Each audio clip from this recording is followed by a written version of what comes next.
Okay, so today I want to talk to you about sympathy. And I want to talk to you about how people will use sympathy to gain access to an advantage to take advantage of you. One of the best examples of this is Ted Bundy. So Ted Bundy a lot of times would gain access to his victims with sympathy.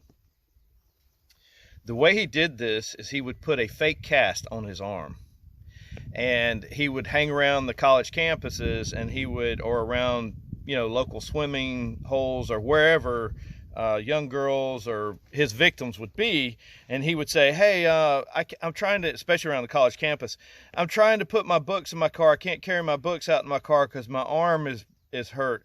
Could you do that for me? And of course, if you have any kind of sympathetic heart in your body, you're going to say, sure, sir. And the girls would grab the books and they would carry them out to his car, and they go, where do you want me to put them? He'd go, right there on the seat.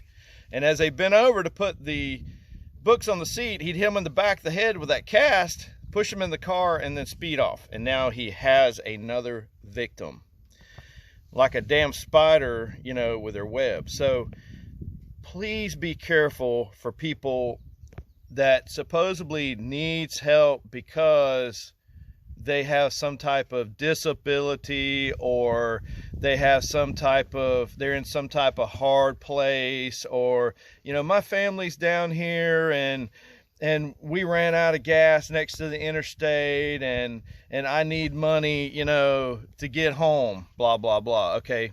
First of all, your piss poor prior planning does not constitute an emergency on my part. Now, it's much different than if you run across somebody that's in a car wreck and there's bodies laying everywhere and they need help. That's a totally different story. That's someone walking up to you in a parking lot, and asking for help, or maybe trying to divert your attention while they do other nefarious things like rob you and your family. You got to understand, if you give into this stuff, then they gain the advantage, then now you're their victim. They can do whatever they want to with you after they gain the advantage on you. If they can talk to you and divert your attention for just a few minutes and get you sympathetic, then they can gain some major advantage over you and your family. Another good example is, well, I'm disabled, I can't hardly go. Could you please bring it over to me and blah, blah, blah. Okay, listen, I was in a wheelchair for 4 years. If somebody, you can look and see what people need. They don't need to walk up and flash the disability card at you to get you at a disadvantage. Okay. If you're in a wheelchair or you're having problems, people see that. Okay. You don't need to go up and use your little blue sticker every time to gain access to other people's sympathy. When you do sympathetic things, it should be done in secret. It should be done you should notice, and God should lay it on your heart to help them. Another good example is people a lot of times will lift the hood of their car. This one guy out west, he killed over 200 people. Okay. And he said, all I had to do was lift the hood of my car and they'd come to me like flies. That's how he talked. And I was like, oh my God. And people, sure, you see somebody side of the road, their hood lifted, you want to take your foot off the accelerator, turn around and ask them, can I help? And of course, he said, what I'd do is I'd say, well, something wrong with my car. And they'd bend over and look inside, and I'd hit them in the back of the head, and boom, I got him. He said he did over 200 people this way. My Lord, man. So be careful allowing sympathy to let others gain a tactical advantage on you or a financial advantage on you or something like that. Just be careful. Pray about it. Analyze it. Look for red flags, because a lot of people are in their position because they just were piss poor prior planners, or they made bad decisions. I see hundreds of them online. My babies don't have any food, blah, blah, blah. what they fail to tell you is, I decided to go off with a complete loser and get pregnant and have a yard full of babies and depend on the government, but yet now the government is failing me.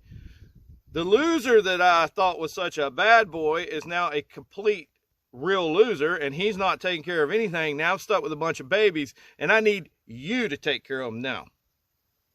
Okay? Don't make bad decisions. Plan ahead. Don't let people take advantage of you, especially a tactical advantage of you, with their sympathy. Look for red flags. Pray for discernment. And tell yourself, hey, you know, I got to live to make it another day. I'm not following this spider web.